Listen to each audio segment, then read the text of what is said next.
Hello, today I just wanted to talk to you about Wallenberg syndrome or lateral medullary syndrome. I'm using this drawing, which is from Gray's Anatomy, which is out of copyright, to show you this.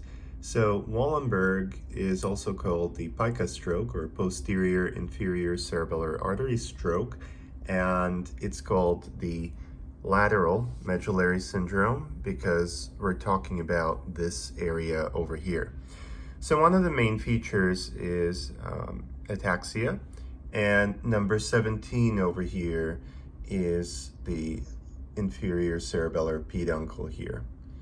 So what can be involved? So one of the main things that we also have is the nucleus ambiguous, which on this drawing is labeled as 5, and previously it used to be called the cranial accessory nucleus. They were dividing the accessory nucleus into a cranial portion and then a cervical spinal cord touching portion, and the fibers that are going to the vagus were mostly coming from the cranial portion, and they sort of contact the or go together with some of the fibers in the cervical spinal cord portion. Of course, the cervical spinal cord area that will give you the accessory nerve fibers going to allow you to do things like the shoulder shrug. So, but anyway, ambiguous innervates the skeletal muscles of the larynx, pharynx, and esophagus, and it will include the recurrent laryngeal nerve. So one of the features of Wallenberg syndrome is hoarseness.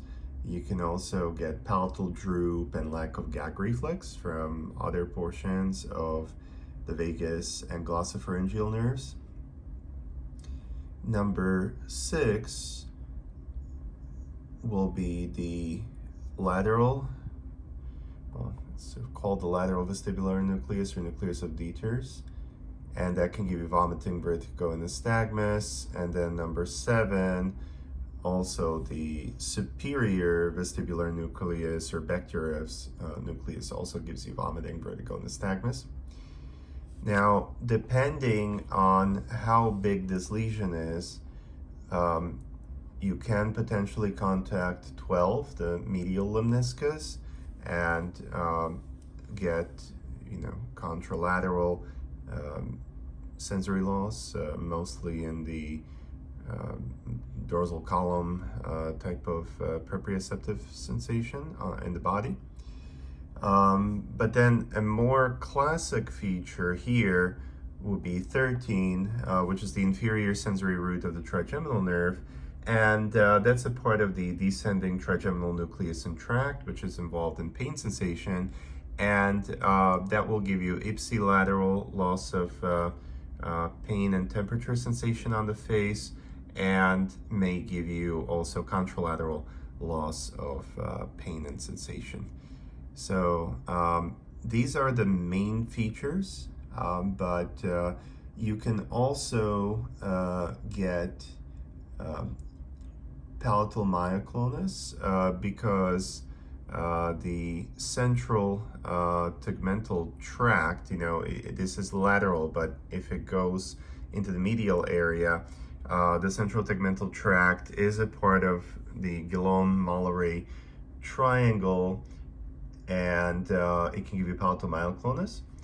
And then over here in this area, you will have the descending sympathetic tract, which can give you ipsilateral Horner syndrome with ptosis, meiosis, and hydrosis. All right, thank you for watching.